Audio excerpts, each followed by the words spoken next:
नमस्कार दोस्तों, आज हम सीखेंगे कि स्टूडेंट्स की जनरल प्रोफाइल, ईपी, एफपी और बाकी की प्रोफाइल्स कैसे अपडेट करनी है और उसके बाद अपारडिक काम कैसे चालू होगा। तो इस विषय में आज हम जानेंगे। और एक बात हम और जान लें कि जब तक हम स्टूडेंट्स की प्रोफाइल अपडेट नहीं कर लेंगे तब तक हम अपारडिक काम शुरू नहीं कर पाएंगे। इसके लिए हम सबसे पहले UDICE प्लस पोर्टल में आ जाते हैं। मैं यहाँ पर लिखता हूँ UDICE प्लस।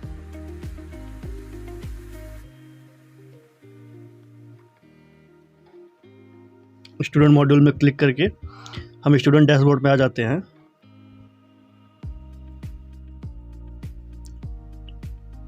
तो हम स्कूल डैशबोर्ड पर आ गए हैं। यहाँ पे हमें हर कक्षा का सेक्शन दिख रहा है। हम 12th का सेक्शन उठाएंगे, 12th की कक्षा उठाएंगे ताकि हमारा विषय का पर्सपेक्टिव भी क्लियर हो जाए और वोकेशनल सब्जेक्ट वगैरह का भी क्लियर हो जाएगा। इनरोलमेंट वगैरह जो भरना है वो सब क्लियर हो जाएगा। इसलिए हम पहले 12th का एक बच्चा उठाते हैं। ये इसका नाम है अभ्युदय। इसकी हम जनरल प्रोफाइल पहले खोलते हैं। तो ये GP का जो ऑप्शन है इस पर क्लिक करेंगे तो ये देख लीजिए क्लास ग्रेड वगैरह का ऑप्शन है। यहाँ पे हम इसको GP ऑप्शन खोल लेंगे। पहले जनरल प्रोफाइल जैसे ही खोलेंगे तो यहाँ पे उसकी बेसिक सी डिटेल्स भरी हुई हैं। यदि यह ग्रीन कलर का टिक आपको दिख रहा है तो ठीक है, यानी कि उसकी आधार से जानकारी मैच हो गई है। यदि नहीं दिख रहा है तो आप यहाँ पे उसकी जानकारी भरेंगे। पहले तो उसकी ईमेल आईडी भरेंगे, मोबाइल नंबर, ये जो ऊपर मोबाइल नंबर चेक कर लेंगे। अगर सही है तो ठीक है, अगर गलत है तो इसको फिर से भरेंगे। Mother tongue Hindi language by default होगी।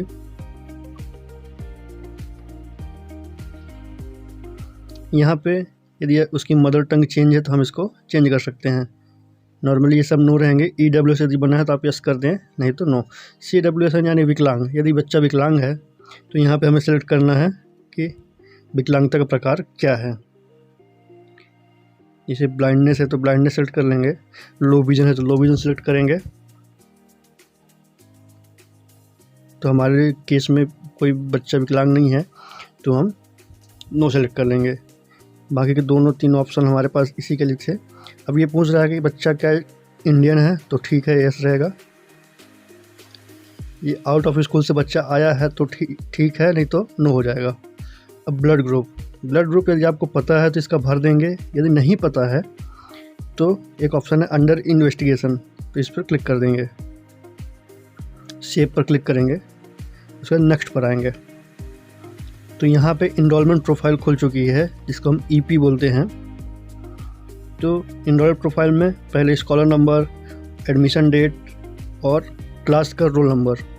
क्लास में या तो बच्चे का सीरियल नंबर लिख देंगे, जिस सीरियल नंबर पे बच्चे का रजिस्टर नंबर है वो लिख देंगे, या फिर रोल नंबर जो आपने कक्षा में उसका हाजिरी नंबर बना के रखा है। अब उसका मेन सब्जेक्ट हमें भरना है।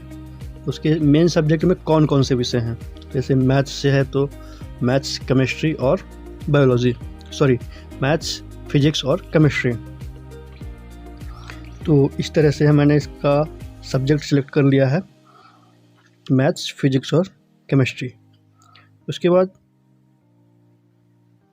हमारे पास ये ऑप्शन है डेज वगैरह भरने का, परसेंटेज और डेज का ये प्रमोशन में भर जाएगा। अब हम FP पे आते हैं, फैसिलिटी प्रोफाइल। तो ये पहला ऑप्शन है, ये पूछ रहा है whether facility provided by to the student for the year filling data. तो हमारे विद्यालय में केवल बच्चों को फ्री बुक मिलती हैं, इसलिए हमने इसको भर दिया है। सेकंड ऑप्शन जो था ये विकलांग छात्रों के लिए था। अगर आपने वहाँ विकलांग या CWS भरा है तो ये ऑप्शन खुलेगा, नहीं तो नहीं खुलेगा। बाकी सब लगभग नो रहेंगे क्योंकि ये सब 2-3 ऑप्शन ऊपर के हैं, ये विकलांग छात्र के लिए ही खुले हुए हैं। ये ऑप्शन अपन देख लेंगे, whether student has been screened for attention, तो इस पर नहीं है हमारे पास। ये हमसे पूछ रहा है कि स्टूडेंट आइडेंटिफाइड है, गिफ्टेड, पब्लिक ट्रेंड है, नहीं। क्या नेशनल लेवल पे कंपटीशन पे भाग लिया है तो नहीं।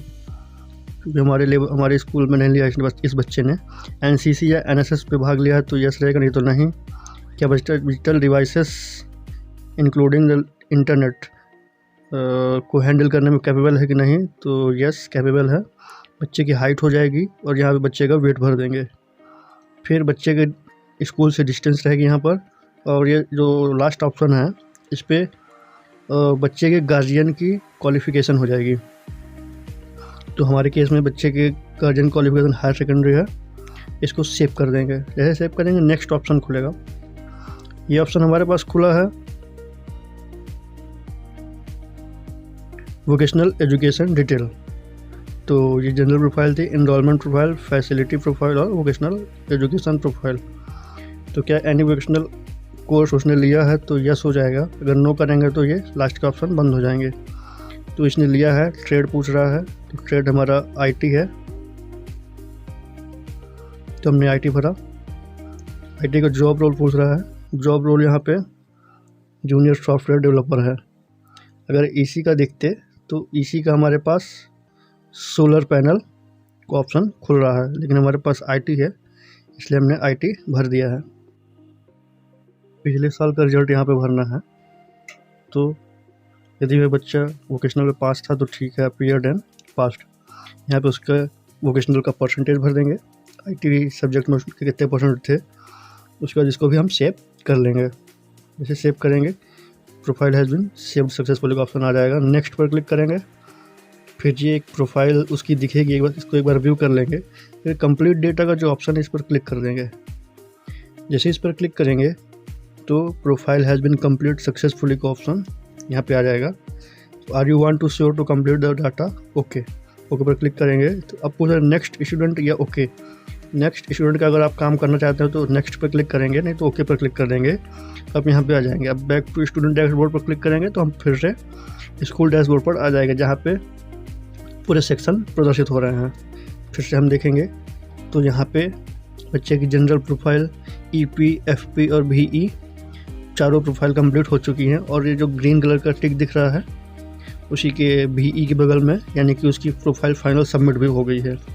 तो इस तरह से हमने देखा कैसे बच्चे की प्रोफाइल अपडेट करनी है। उसके बाद अपार काम शुरू होगा। जब तक आप सभी बच्चों की प्रोफाइल अपडेट नहीं कर देंगे तब तक आप अपार काम शुरू नहीं कर सकते हैं। इसलिए पहले पूरे बच्चों की प्रोफाइल अपडेट करें, उसके बाद ही आप अपार जनरेट कर पाएंगे। तो चलिए ठीक है, मिलते हैं नेक्स्ट वीडियो में। तब तक के लिए धन्यवाद। चैनल को सब्सक्राइब करें, वीडियो को